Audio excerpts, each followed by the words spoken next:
Hello and welcome to Paradise. Of course, you probably know the place as well as I do, and that's why you become a member of a very special club within a club, the Celtic Family Club. For the next 40 minutes, I'll be inviting you to share in the history and tradition of a winning team, and I don't just mean these guys.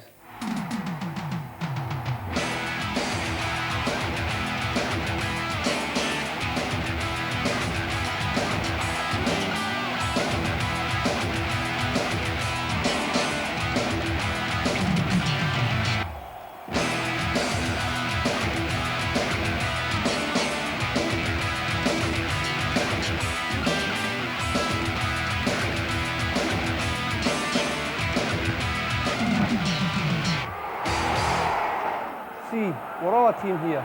People like myself who've worn the hoops on the field, and people like yourselves who come to watch us play every Saturday, whether at home or away.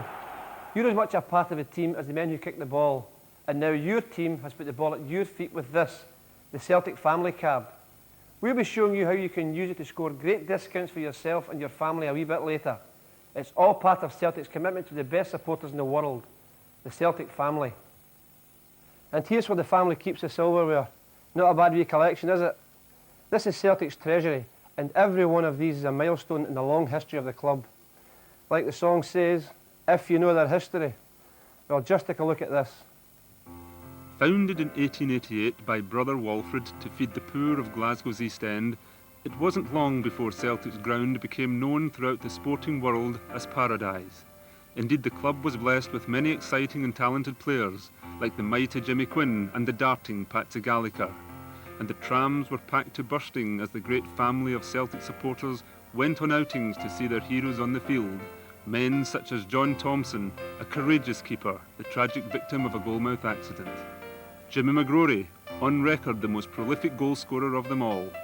And the darling of the fans, cheeky Charlie Tully. And Tully's fellow player, Jock Stein, later to become the most legendary figure in the history of Celtic.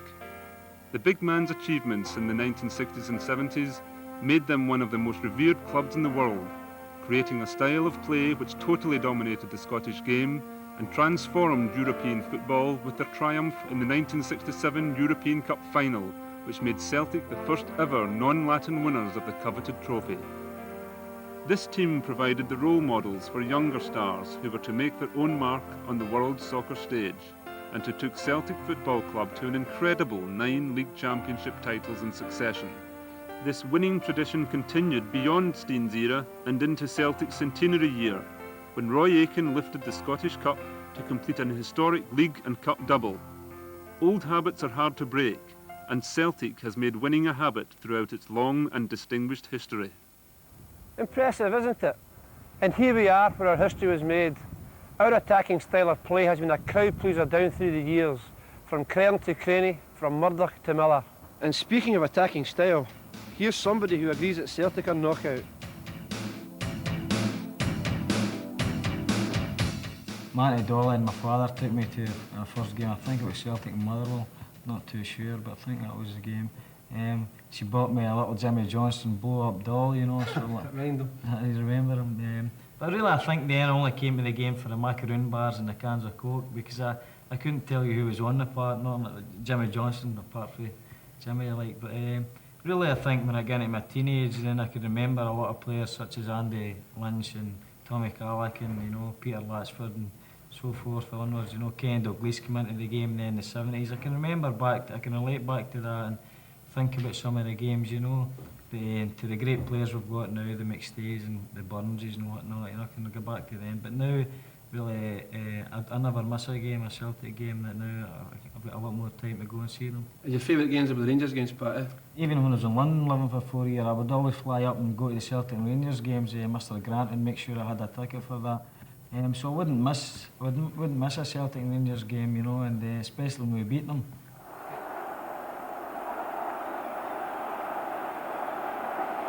Hood. Murray supporting him on the right. Dalglish. Hood is onside. This must be a goal. Lennox scores.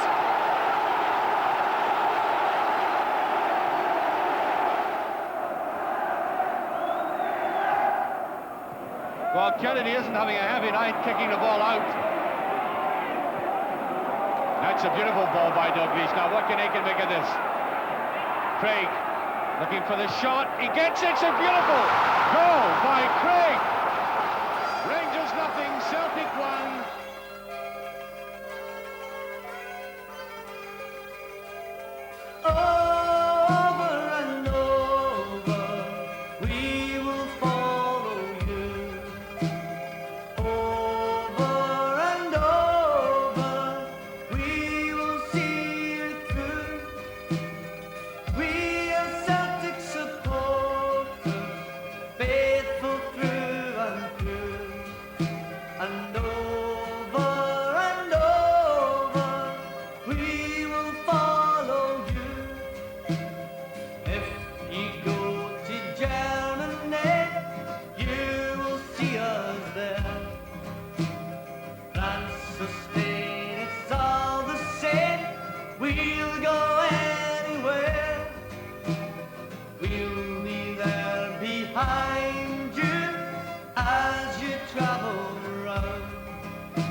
What a ball, what a pass, what a chance, what a goal!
Chance for Celtic, the third.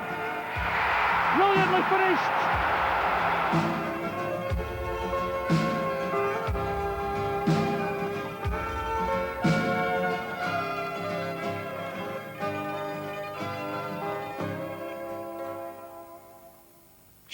well, you're proud to support Celtic. Drop in the club shop after the match for the finest in gifts, which the whole family will want. How about the jacket? Yeah, looks nice, think it'll fit me. I doubt it looks like a wee boy's, but let's see. I won't have a wee boy, Bobby. With your Celtic Family Club card, you can now enjoy discounts on selected items of Celtic merchandise. From a warming cuppa served in a Celtic mug to keeping warm in a top quality jacket. You can save more than Gordon Marshall. And you'll find more savings coming your way soon. Looks nice. Can you afford that? Certainly can't. It's got to be the Celtic Family Club card. You won't want to leave home without it. New video. Fancy that, Bobby? Oh, that looks good, Pat.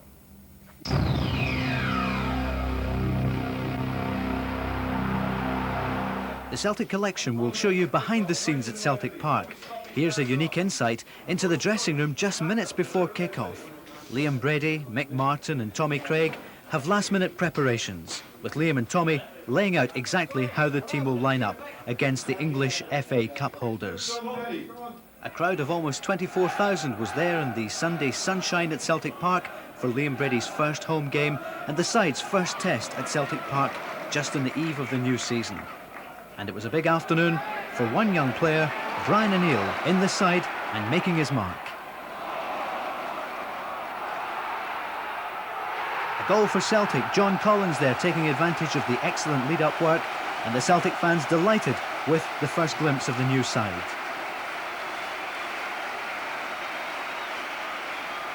It was also a big day for young Mark Donaghy coming on for Jerry Craney. More young Celtic players coming through to ensure a good future for the club. There was to be no further scoring, and that was the end then of the pre-season tour. Gary, how did you enjoy your visit to Celtic Park today? Very much. I thought it was quite a good game, a lot of good football played. Should have been one or two more goals. I missed one, but missed them before, so I don't worry too much about that. But that was entertaining. The crowd were in good spirits, and I would think everybody enjoyed it. During the momentous Jock Stein era, a very popular visitor to Celtic Park was none other than 007 himself, Sean Connery. Well, long after he handed back his licence to thrill, countless films and an Oscar later, he returned to Celtic Park recently. Could this be a good omen for the future? Well, yes. I'm very excited about the possibility of the match here today. And I haven't been back here for so many years. It's always, but it hasn't really coincided with my free time. I see Kenny Dalglish here today, some of the great Celts of the past. Who would you pin as your all-time favourite Celtic player? Well, there were so many different types of players that I liked. I liked Charlie Tully when he was here, who was, of course, more Irish than Scottish, but still a great Celtic player. And Jimmy Delaney, and Kenny, and of course, I mean, there's always been. And a wonderful player was Fernie, who would have been, I think,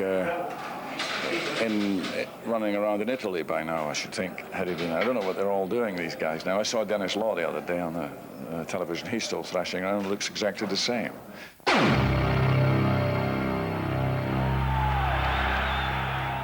Gillespie. Nicholas getting away from his tight marker. Looks for Collins to move. Chance for John Collins. Down he goes. The referee's awarded a penalty. Ekman are protesting, and the referee's immediately searching for a card. A yellow card. And Collins going into the box. Beats one man. Here he comes, and he had his jersey pulled there, and down he went. Nicholas, 91 goals in his career at Celtic Park. And there's number 92.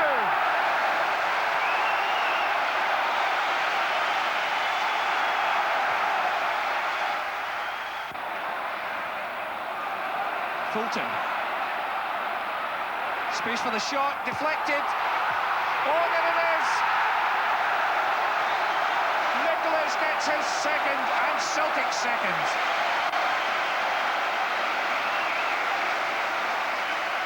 This was Fulton's skill to create the opening. The low ball caused problems, and Nicholas snaps up those chances.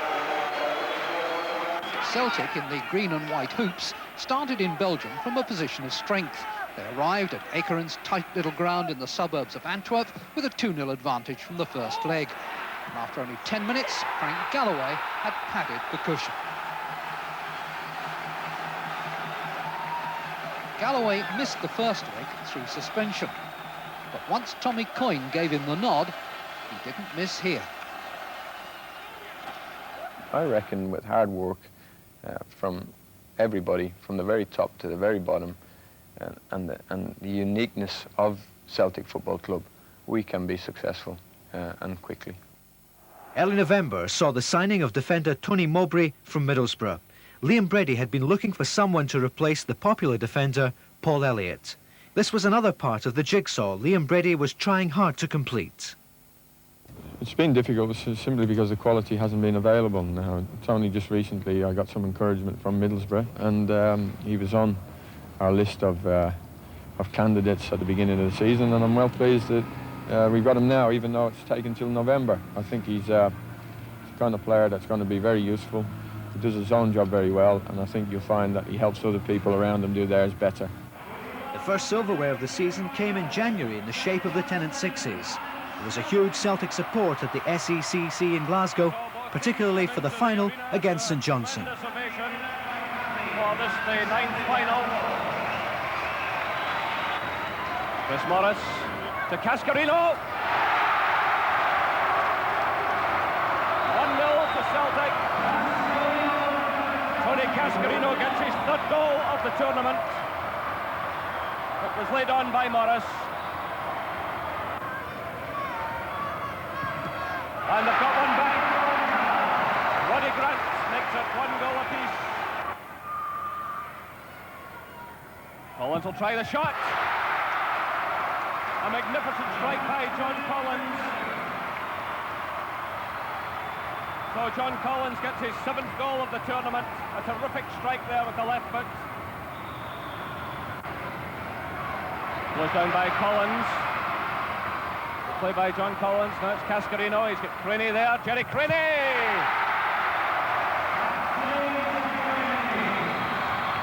Craney gets his 5th goal of the competition. A fine strike. Trying to find the opening. It's on for Grant. Oh, Roddy Grant's 4th goal. 50 seconds to go. Joe Miller can finish it.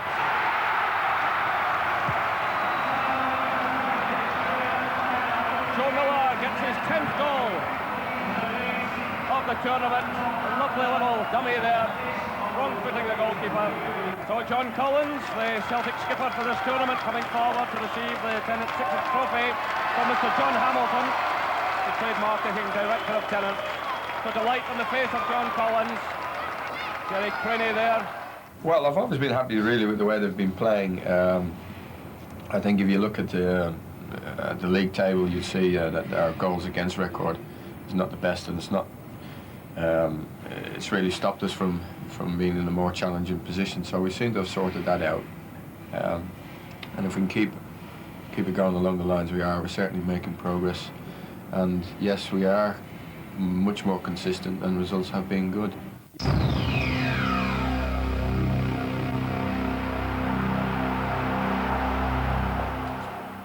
Lunch in the Walford, Pat? I wouldn't mind, Bobby, but the food's that good in there, they'll end up making me a heavyweight. No need to worry, Pat. With your Celtic Family Club card, you can expect a heavyweight meal at flyweight prices, with 10% off the a la carte menu at the Walford restaurant.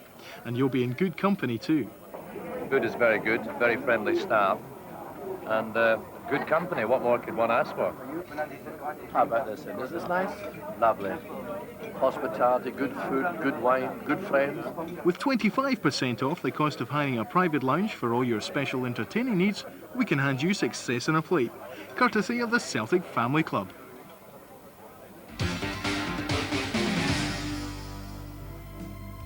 You're proud to be a Celtic supporter, and now your club is proud to offer you discounts on many top quality goods and services.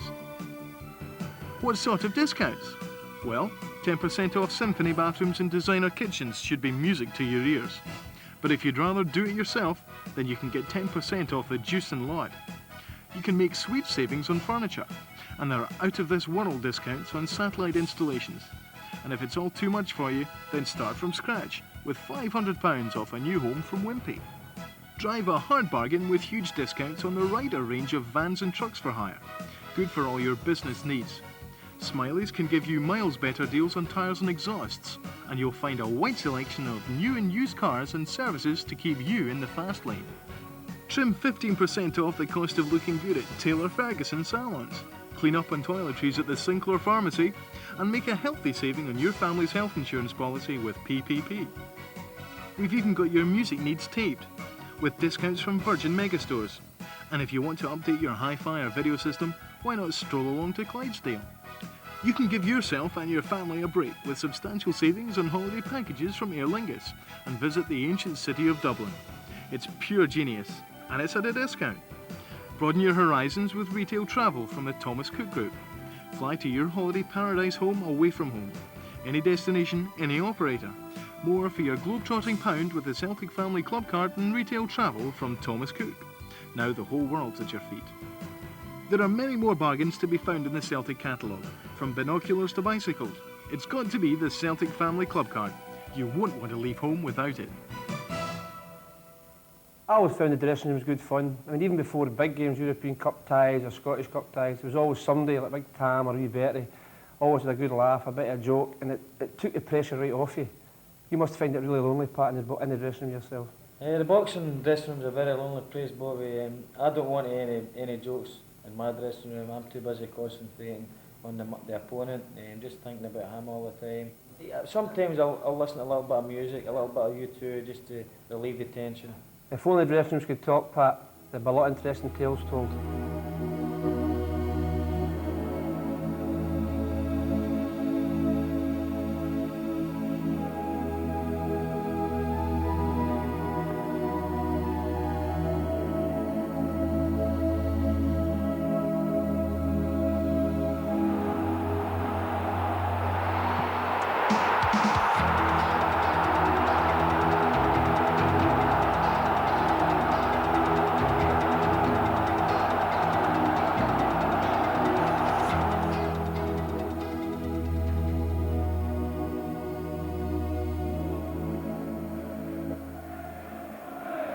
The modern Celtic fulfills the remarkable vision of those involved in the club's beginnings.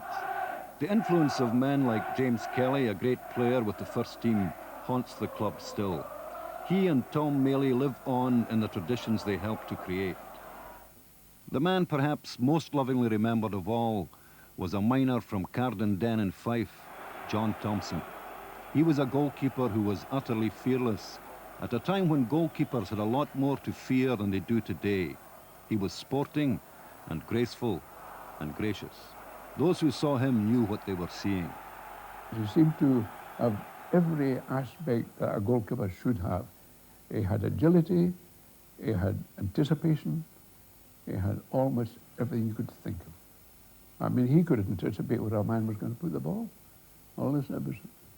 And that's what makes a good goalkeeper. Positioning. His courage was always likely to put him in danger. In his early 20s, he played his last game for Celtic. Sam English collided innocently with the young goalkeeper. John Thompson froze like a statue. As much as he had been loved, so deeply was he grieved for. The post-war Celtic didn't achieve much, but a player emerged who electrified the fans.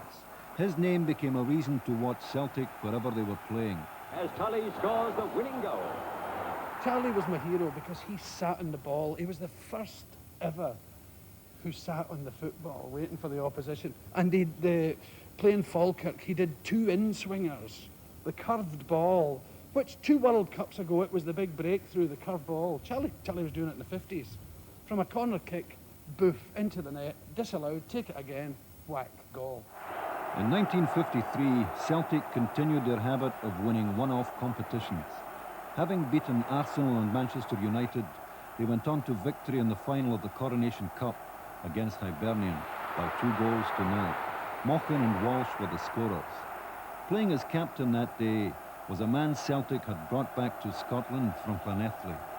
His influence over the club's future was destined to be decisive. His name was Jock Stein. I was fairly good in the air, nothing more. I was good in the air, and at that time Celtic needed someone there. There were good players round about me. I wasn't a bad positional player, but I wasn't exceptional as a player now. Just ordinary, very ordinary. Because of the intensity of their rivalry, the success of Glasgow Celtic tended to be measured against the failure of Glasgow Rangers. A goal in one of their games was likely to be celebrated like 3 in any other. After Celtic's first goal from Wilson in the 1957 League Cup final, few could have foreseen that it was the letting of the first blood in what was to be a slaughter. The second goal from Neely Mochan hinted at what was to come. It was the second half before the superiority of Celtic on the day began to promise something more than just their second League Cup trophy. By the time a high ball came into the penalty area for Billy McPhail to head his own first goal and Celtic stirred, the team was ready to go on the rampage. Rangers came back at them, but a headed goal from Simpson was as effective in stemming the tide as King Canute had been. Celtic were confident enough to shoot at any sight of goal. The best the Rangers goalkeeper could do was delay the inevitable. Billy McPhail provided it. Celtic 4, Rangers 1. And still they came on. Celtic's fifth was taken by Neely Mochan in typical style. The Rangers' defence was in a state of collapse. Billy McPhail was to score the sixth for his hat-trick. Celtic weren't finished. They would add a seventh for the biggest win in a senior cup competition final. The potential of the team from the east end of Glasgow was growing beyond parochialism to match the vision of one of the most brilliant pragmatists in the history of club football. But winning European Cups doesn't come easy. Being already underdogs, a lesser team than Celtic might have been buried when they conceded a penalty early in the game. A lot of pundits must already have been reading the writing on the wall. Celtic in that first half played them to death and could easily have been broken by that very sense of superiority with which they went into the dressing room at half-time, because they thought, if we play like that and we're still 1-0 down, what can we do? And apparently Jock said to them, you're doing everything right, you know, don't want you to change anything except this thing about putting the ball across a wee bit earlier. By the time Stevie Chalmers had scored the second, Celtic had massacred Inter Milan 2-1. Those who streamed onto the park after the match, like those who danced in front of television sets back home, had gone beyond sectarianism. They were celebrating an expression of Scottishness. It sounds over-romantic, but when Jock got a Scottish team to play like that, he was, in a sense, saying that someone like himself, who had spun round the closed poles in the Miners' Rows in Lanarkshire when he was playing in the kick-around matches at first, that he would show Helenia Herrera and all the sophisticates of European football that people coming from that background could do the job. And Lou McCarry, David Hay, George Conley, young boy Douglas, I think, he played for us. And we had a great team. We were nicknamed the Quality Street Gang, and we grew up together and we all learnt from each other as well. But I say basically training with these Lisbon Lions was a great learning centre for us. The supply of great strikers seemed endless. A goal by Deans. Ball coming off his arm, but Brownlee just getting to that, or does he? Deans it's in. What a chance. Must be a goal. No. He scored. Deans has scored number 3. Rock fighting hard, but again you see somebody at the back for Celtic. And Deans is onside. Great chance for Deans, it's a goal. There was also Kenny Dalglish, the most successful Scottish player of all time.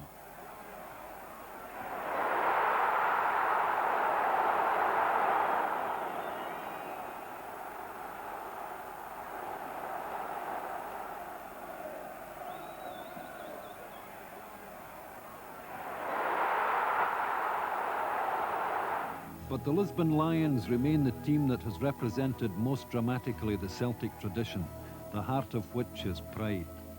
It is a pride that remains well-founded today after 100 years of competition. 35 Scottish League titles, 28 Scottish Cups, 9 Scottish League Cups, the Glasgow International Exhibition Trophy 1902, the Empire Exhibition Trophy 1938, the Victorian Europe Cup 1945, the St Mungo Cup 1951, the Coronation Cup 1953, the European Cup 1967.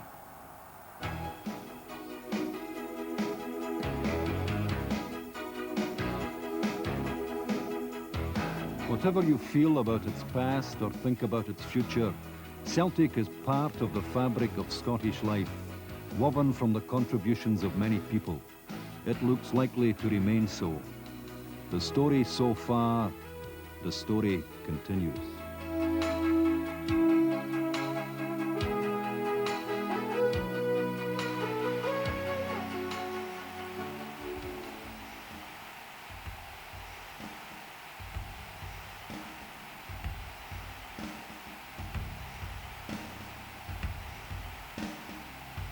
Hail, hail, Lionhearts! In 1967, Celtic Football Club accomplished the impossible dream. They won every competition for which they entered, including the European Cup, which they were contesting for the first time. Lionhearts is the story of how Jock Stein's men mastered the best from the continent to become the first non-Latin winners of Europe's top tournament.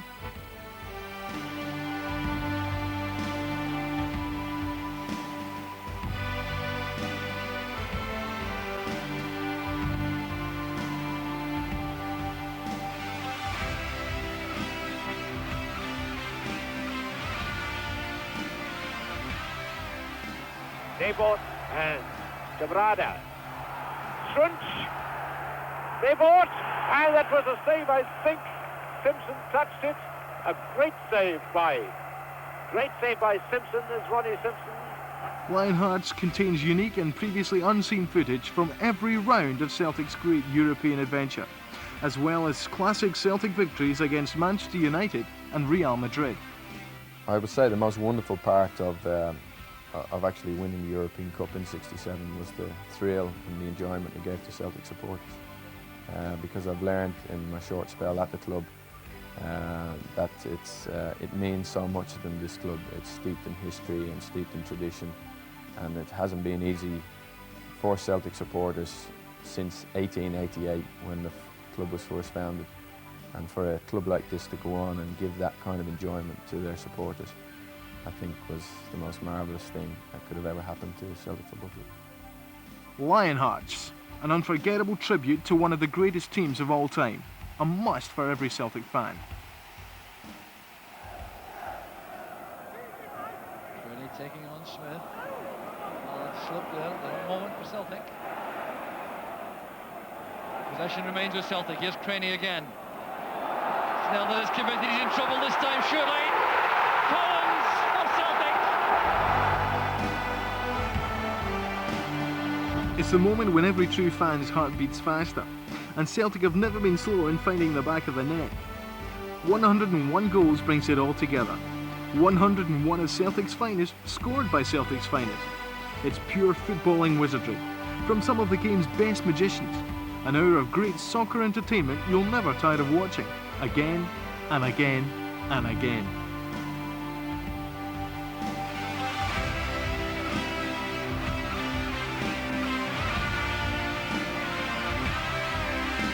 Hail, hail, Stein Stunners.